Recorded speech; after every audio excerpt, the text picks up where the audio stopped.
గారు స్టేజ్ మీద ఏమని చెప్పిండంటే ఈరోజు కడియన్సియర్ అనే వ్యక్తి మమ్మల్ని సంప్రదించలేదు, ఇవాళ స్వయంగా నేను ముఖ్యమంత్రి హోదాలోనే నేనే ప్రతిపాదించిన మీలాంటి నిజాయితీపరుడు వ్యక్తిత్వం గల వ్యక్తి మీరు మా పార్టీలోకి రావాలి, మీ అనుభవాలను మేము వినియోగించుకోవాలనే ఉద్దేశంతో నేనే స్వయంగా ముఖ్యమంత్రి హోదాలో నేనే ప్రతిపాదించడం జరిగింది, ఆయన మా దగ్గరికి లాలూచిపడి రాలేదు అని స్వయంగా గౌరవ ముఖ్యమంత్రి లక్షల మంది ఆధ్వర్యంలో మరియు మీడియా సాక్షిగా ఆయన్నే ప్రకటించుండు.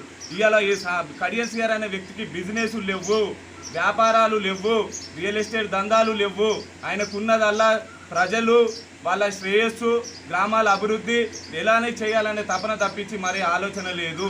ఇలా పార్టీ మారిండు అంటే ప్రతి ఒక్కరూ పార్టీ మారిండు, కానీ కొంత వ్యక్తులు అయితే పార్టీలు ఉండి కూడా పార్టీకి మోసం చేసి వేరే పార్టీకి ద్రోహం చేసిన వ్యక్తులు ఉన్నారు. కానీ ఏ పార్టీలు ఉన్నా కూడా నిజాయితీగా ఆ పార్టీ గైడ్లైన్స్కు ఆ పార్టీ విధి విధానాలకు అన్నిటికీ కట్టుబడి పని చేసుకుంటూ పోతేనే ఈరోజు కడియన్సియర్ అనే వ్యక్తిని అన్ని పార్టీ వాళ్ళు గౌరవించి గుంజుకపోతారు.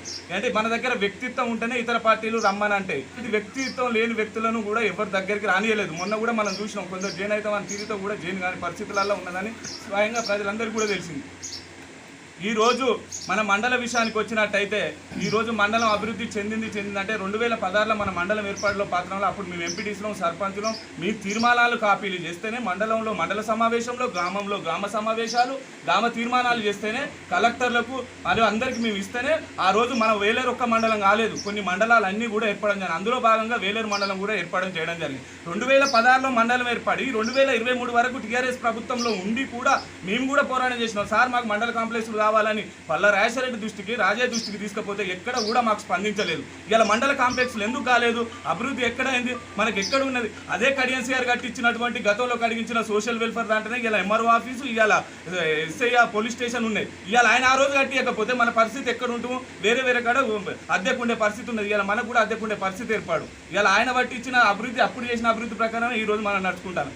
ఈ మండల కాంప్లెక్స్లను ఎవరి భూముల కాడికి తీసుకుపోవాలి, ఎక్కడ పెట్టాలనేది ఇదే చర్చ జరుగుతూనే ఉంటేనే ఇన్ని రోజులు మండల కాంప్లెక్స్ అనేది నిర్మాణం జరిగేది. నేను కూడా స్వయంగా పల్లరాజేశ్వర రెడ్డి దృష్టికి నాకు ఏ పదవి లేకున్నా కూడా సార్ మాకు ఇక్కడ మండల కాంప్లెక్స్ వేలేరులోనే కావాలి, మాకు వేరే కాడికి తీసుకుపోతారా అని సమాచారం ఉంది. వేలేరు హెడ్ క్వార్టర్లో కాకపోతే మాత్రం మా ప్రజలు మాత్రం ఎట్టి పరిస్థితులు ఊరుకోరని కూడా నేను కుండ బద్దలు కొట్టినట్టు అలా చెప్తే అక్కడ దాన్ని పెండింగ్ పెట్టడం జరిగింది. మళ్ళీ చేద్దాం అని ఇప్పటికి దాదాపు 8 సంవత్సరాల నుండి మండల కాంప్లెక్స్లు నిర్మించలేదు. ఈ రోజు గంటప్రదంగా చెప్తాను, సంవత్సరం తిరిగే ముందుకే కడియన్సియర్ గారి ఆధ్వర్యంలో మీ మండల కాంప్లెక్స్ను మండల కేంద్రంలో నిర్మిస్తామని కూడా ఈ సందర్భంగా దానికోసం మేము ఉన్న మండల నాయకులు అందరం గ్రామ నాయకులు అందరం ప్రజాప్రతినిధులు అందరం కడియన్సియర్ గారి దృష్టికి తీసుకుపోతామని కూడా ఈ సందర్భంగా తెలియజేసుకుంటున్నాం. ఈ రోజు కావ్యక్కకు ఎట్లా టికెట్ ఇస్తారని ఒక జెడ్పీటీసీ గారు అడుగుతారు. ఈ రోజు కావ్యక్కకు జెడ్పీటీసీ మీకు ఎంపీ టికెట్ ఎత్తిస్తానక ముందు మీకు జెడ్పీటీసీ టికెట్ ఎందుకు ఇవ్వాలి? మీరు ఏం పనులు చేసిర్రు? ఇవాళ కావ్యక్క ఒక స్వచ్ఛంద సేవా సంస్థ పెట్టి ఎంతో మంది 1000 మందికి ఎంతో సేవ చేసుకుంటా కరోనా పీరియడ్లో అంతకుముందు వాళ్ళు ఎన్నో సేవా కార్యక్రమాలు చేసుకుంటూ వాళ్ళు ముందుకు పోతున్నారు.